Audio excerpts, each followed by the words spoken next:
Extreme Off-Road.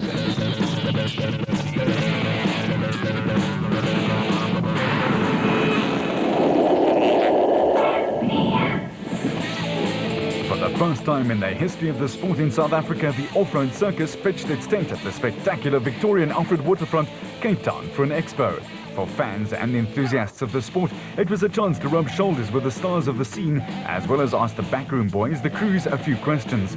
They could admire the heavyweight machinery up close and try to figure just how much more different these vehicles were to their everyday drives on the roads of South Africa. The expo set the scene for the Nissan Dealer 400 in Darling in the beautiful Western Cape, which kick-started the 2006 ABSA Off-Road Championship battle, the first of 8 races in the series to determine no less than 7 classes. The series takes in races in KwaZulu-Natal, a mammoth 1,000 Ks in Botswana, then to the Northern Province, Lesotho, the Northwest, and Mpumalanga, and finishing off in November. A veritable feast of racing over varying terrain that will test man, machine, but crew, spouses and pets.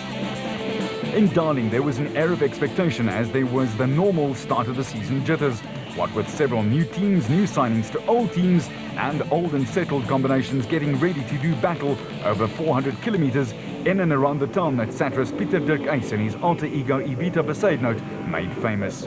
New liveries were proudly shown off, new colours paraded like a preening peacock, and the lads and lasses were eager to let the other teams hear their juiced up, newer, better and improved engines. Well, we've got new vehicles and it's new class.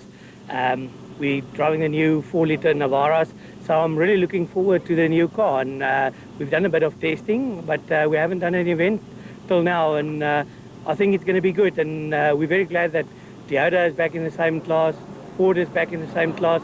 You know, it's good for motorsport to have competition at that higher level. And that was with an eye to winning an unprecedented 6th consecutive title. Nissan Motorsport manager Glenn Hall was just starting to get a little lonely up there. For sure, yeah, it really does. I mean, we've been a bit lonely for the past couple of seasons at the top, but now we've almost got too much competition. So it's sure going to be an exciting season with basically 6 cars that can win the race.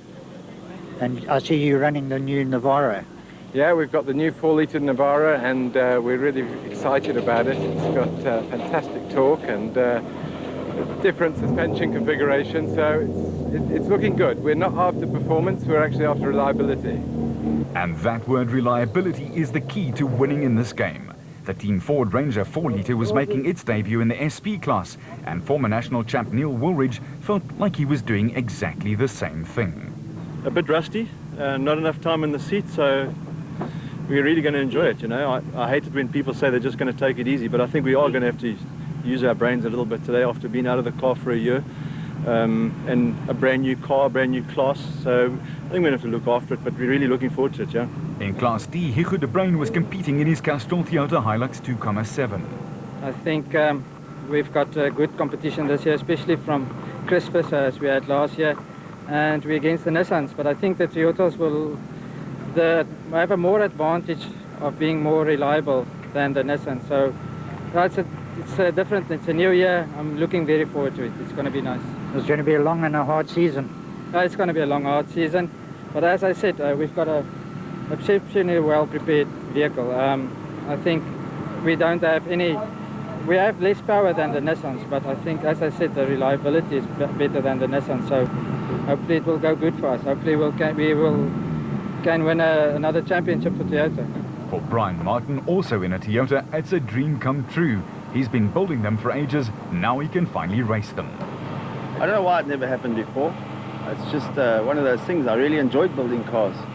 And I built cars for some really good drivers, you know. Cassie Kutsia, Zane Pierce were 2 good drivers that we built cars for. And it just dawned on me last year that, you know, maybe I should drive one of these things because it looks very enjoyable. The series looks good.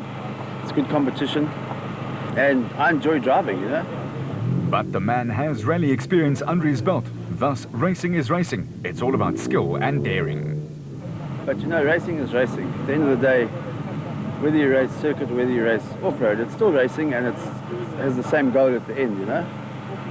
You've had some rally experience. Do you think that's going to help you in the off-road? Definitely, yeah. My rally experience, I think, is one of the reasons I tried to get this drive, and I think it'll help. I think the rally experience was good for this. You're looking forward to a good season? I am, yeah. I'm very, very excited. I can't wait for the prologue to start. Fabio Tafani and his co-driver Mike Barron in their Club Refrigeration Hilux 2.7 will be strapping on the seatbelts in Class E for the first time. For Fabio, it was going to be slightly different to his normal pursuit, VW Cup racing on the track.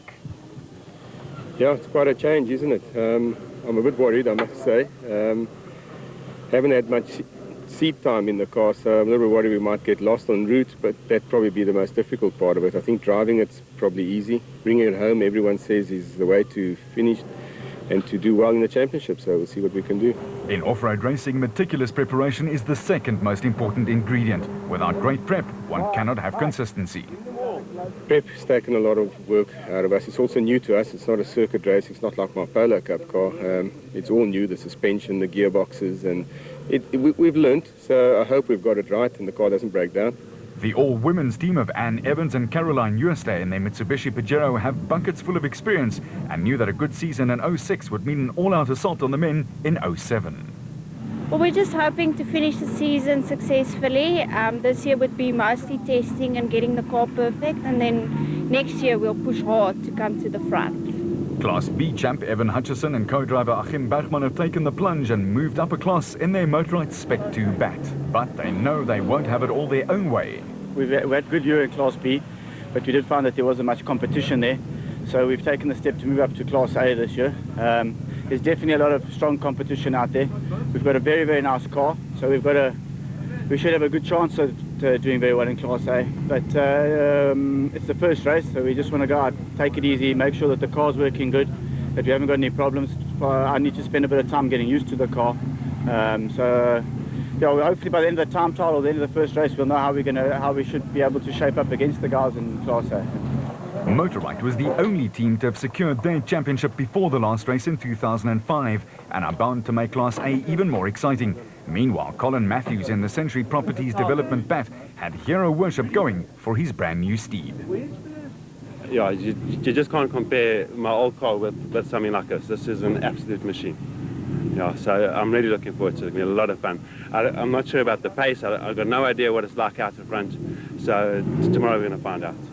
For Gil Nel, 2005 was the year in which the team experimented and developed their Bosel Truggy Zarco Subaru 2-litre for a full-out assault in 2006 with a new co-driver Johan Smallberger in tow. Last year was basically a development year for us. We had to go through all the teething problems of a new car. In the off-season, we've worked hard on the car, been stripped and redone completely. And most of the teething problems, I believe, is history now. So we're looking very much forward to the season, and I think we're going to have a good one. The feeling of the car feels well. I've got a new navigator again. Peter is not with me. He's got business commitments, but he's got a lot of experience. I think we're going to have a great year. As teams did their last-minute setting and resetting, the final few minutes ticked off to the prologue over 40 kilometres. National Class S champion and pioneer of the sport Richard Schilling in his Plastotec Aceco has been driving for a while, but we had to be careful with the labels. I don't know, a little bit less of the geriatric. S for senior, but geriatric's a bit much. No, we're looking forward to a great year, Chris and myself. I don't know, what's our combine age now? Must be 112. So, well, we won the championship last year. Obviously going to go for it this year. We've got a lot more horsepower. We've got a new engine. So maybe that'll help us to keep up with the youngsters. But we're enjoying ourselves, and that's why we do it. At the driver's briefing, there was also the small matter of starting order for the prologue. And here the top drivers and their navigators were asked to draw numbers in random order. And this luck of the draw procedure meant that some teams would battle the dust at the back, while others would have a clean run to determine starting positions for day 2, where more than 350 k's of racing lay in wait. Then it was time to saddle up and start the ride out. And what a ride it would prove to be. Most of the teams had their game faces right on.